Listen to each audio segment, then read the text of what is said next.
अगर आप महत्वाकांक्षी हैं लेकिन आलसी भी हैं तो ये वीडियो आपके लिए है, क्योंकि 24 साल की उम्र में मैं कंगाल था, खोया हुआ था और मुझे आलसी कहा जाता था। आज मैं अपने जेट में घूमता हूँ, हजारों व्यापार मालिकों का मार्गदर्शन करता हूँ, हर दिन अपने काम से प्यार करता हूँ। लेकिन यह सब इन 8 कदमों का पालन किए बिना संभव नहीं होता। अगर आप अपने पुराने रूप को छोड़ने के लिए तैयार हैं, यही तरीका है खुद को आगे बढ़ाने का। खुद को आगे बढ़ाने का पहला कदम, आप फंसे नहीं हैं, आपके पास स्पष्टता नहीं है।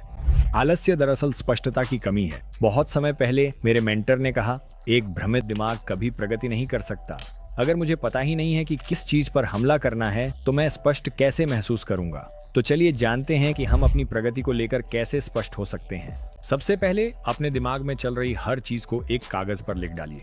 आपको अपनी प्लेट पर मौजूद हर चीज को अपने सामने रखना होगा ताकि आप उसे देख सकें।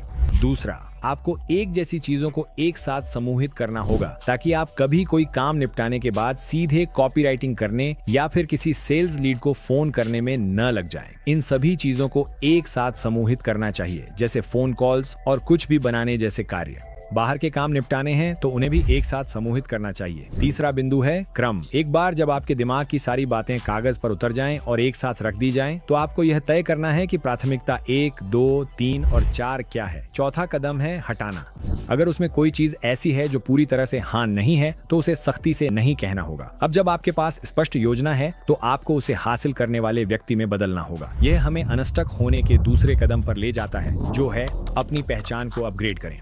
जब आपकी आदतें आपकी पहचान बन जाती हैं तो आप भूल जाते हैं कि आप उन्हें करते हैं। ज्यादातर लोग जिम जाने जैसी बातों की चिंता करते हैं, लेकिन जब आप हर दिन जिम जाने लगते हैं तो यह उतना ही अजीब लगता है जितना बिना पैंट पहने घर से निकलना, क्योंकि यह असहज महसूस होता है। सालों तक मैं लिखता था, मैं एक आयरन मैन हूँ, और इसने मुझे क्रॉसफिट जाने के लिए मजबूर किया, तो मैंने एक एथलीट बनने के लिए ट्रेनिंग शुरू कर दी। इसने मुझे उन लोगों के साथ समय बिताने के लिए मजबूर किया जो दौड़ने, साइकिलिंग और आखिरकार तैराकी में रुचि रखते थे। और 2 साल बाद मेरे दोस्त निक और मैंने अपना पहला आयरन मैन पूरा किया।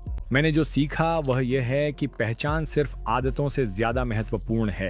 अधिकांश लोग सोचते हैं कि एक बार जब मेरे पास कुछ होगा तब मैं उसे बनाए रखने के लिए काम करूंगा और फिर मैं बेहतर, अधिक उत्पादक, सफल बन जाऊंगा। लेकिन आपको इसे उल्टा करना होगा। आपको पहले वही बनना होगा। आयरन मैन बनो, एथलीट बनो, वह इंसान बनो जो उठता है और अनुशासित रहता है।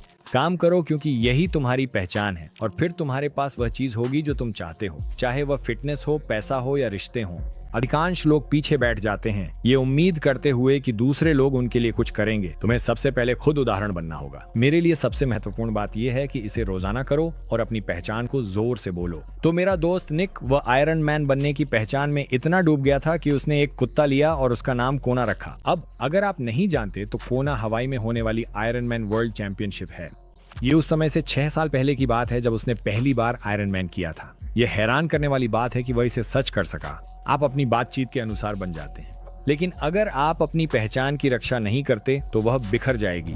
यही हमें तीसरे कदम पर लाता है, फंसे हुए हालात से बाहर निकलने के लिए अपना माहौल बदलो। कल्पना करो कि आप एक कमर्शियल ग्रेड फ्रीजर में खड़े हैं और ठंड से मर रहे हैं और खुद से कह रहे हैं, गर्म महसूस करो, गर्म महसूस करो। इससे फर्क नहीं पड़ता कि आप कितनी भी ध्यान साधना करें, कितने भी मंत्र बोलें या कितना भी चिल्लाएं।